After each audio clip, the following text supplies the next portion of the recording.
c'est pas l'argent fondamentalement qui te change. En revanche, par contre, l'argent te permet de faire des choix complètement différents. Je ne me verrai plus m'asseoir avec des gens pour discuter de choses qui ne m'intéressent pas. Ça a souvent été dit, ça a souvent été répété, je l'estime aussi. L'argent n'est qu'un révélateur. Mais tu sais, ça c'est complètement dingue ça. Et de toute façon, j'ai envie de te dire, alors, il y a plusieurs facteurs. On va commencer par le premier. Je ne suis pas le même bonhomme à 10 ans, à 20 ans, à 30 ans, à 40 ans. Pas du tout le même bonhomme. Et Dieu merci. Et Dieu merci qu'on évolue, et Dieu merci qu'on change, et Dieu merci qu'on essaye de s'améliorer.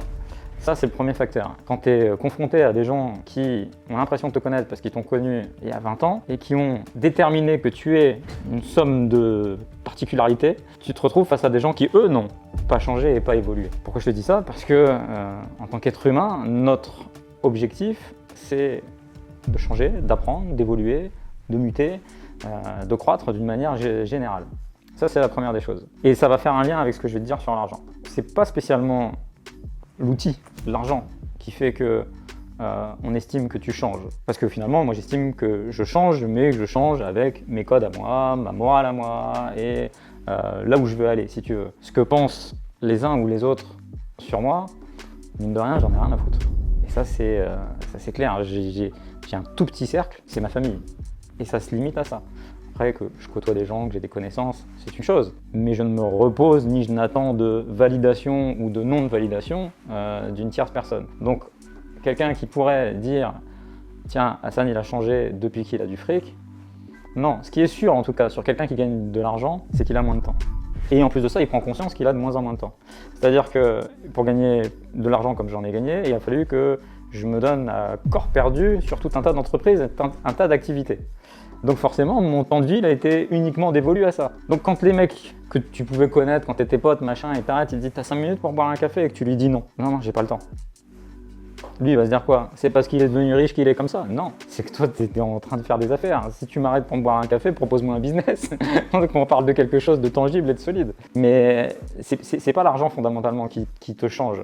En revanche, par contre, l'argent te permet de faire des choix complètement différents. C'est aussi que je ne me verrai plus m'asseoir avec des gens pour discuter de choses qui ne m'intéressent pas. Et forcément, des discussions que tu pouvais avoir il y a 20, 25 ans, tu les as plus quelques années après. Ça fait partie de l'évolution de vie et d'une manière ou d'une autre, ça a souvent été dit, ça a souvent été répété, je l'estime aussi. L'argent n'est qu'un révélateur. C'est pas parce que tu accordes moins de temps aux gens, parce que tu es consacré justement à développer des activités qui font naître de l'argent, mais avec cet argent, peut-être que tu es devenu une meilleure personne que ce que tu étais, parce que tu développes plus de choses, tu fais travailler plus de monde, tu participes à l'économie, tu es plus redistributif, et tu es même peut-être plus philanthrope. Tu vois? Si demain, un trou de balle complètement vicieux gagne à l'euro million ou développe des business et gagne également beaucoup d'argent, peut-être qu'il servira de cet argent pour faire des choses complètement dégueulasses de manière beaucoup plus grande, tu vois. Donc ce n'est qu'un outil qui révèle qui tu es et qu'est-ce que tu veux en faire. Moi, l'argent est synonyme de liberté, de choix et de protectionnisme. La vie d'un entrepreneur, un investisseur, elle est perpétuellement remise en question par rapport aux choix que tu fais au quotidien. Donc forcément, dans tous les choix que je vais faire, il y en a qui vont être bénéfiques. Et quand je dis le bénéfique, tu arrives à le maîtriser par rapport au fait que tu as gagné de l'argent. Et ils vont être aussi parfois trompeurs au fait que je vais en perdre. Donc finalement, tu as toujours cette humilité de te dire je suis pas indestructible, j'ai pas la science infuse.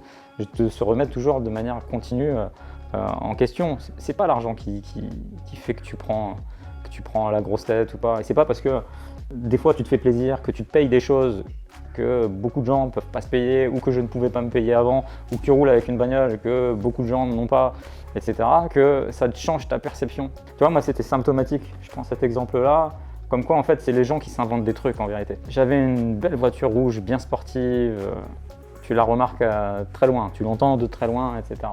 Et tous les gens dans la rue qui me voyaient, tu avais des regards un peu défiants, des regards un peu jaloux, mais très peu de regards admiratifs. Parce que forcément, dans la conception et la construction psychologique de certaines personnes, soit j'étais dans le trafic, soit je les volais d'une manière ou d'une autre. Il y a un truc qui n'est pas clair. C'est pas normal que je me retrouve avec cette bagnole-là. Ça, c'est une chose. Mais tu sais, le truc le plus sain que je voyais, c'était les gosses. Les gosses, quand ils me voyaient, ils étaient avec des yeux comme ça, même leurs parents les tiraient tellement, tu sais, c'était viscéral, ça les dégoûtait de voir leurs gamins s'arrêter. Non, non. Mais les gamins, c'était vraiment, ils ne sont pas encore construits négativement autour d'un rapport malsain avec tout ça. Tu vois, et les gamins, ils voyaient une belle voiture. Ils voyaient une belle voiture, il y avait un rapport qui était sain. Et donc, ils te faisaient signe, ils te faisaient coucou, etc. Et tout ça pour te dire que tu ne prends pas la grosse tête. Parce que qui dit argent ne veut pas dire célébrité. Il y a des gens qui prennent plus la grosse tête parce qu'ils sont reconnus. C'est comment toi tu gères ton ego. C'est pas le facteur argent qui transforme réellement ton ego. Non, parce que si tu prends le facteur argent, il y a énormément de gens qui sont moins riches que moi, mais il y a énormément de gens qui sont plus riches que moi. Tu vois? Donc si je me base sur un métrique, à un moment donné, je fais quoi? Je suis orgueilleux vis-à-vis de tous ceux qui sont en dessous de moi, que peut-être demain, coup de fusil dans mes business, je reviens avec vous les copains, et où je me frustre de me dire j'arriverai jamais à atteindre ces mecs-là. Non, il faut faire ta vie selon tes ambitions et tes projets. Mais c'est pas le levier argent qui change fondamentalement ton ego. Si tu as un ego avec ou sans argent, tu seras un connard avec ou sans argent. C'est factuel. Parfois, c'est même pas l'argent, c'est la position sociale, c'est toutes ces petites choses qui font que tu changes vis-à-vis des autres.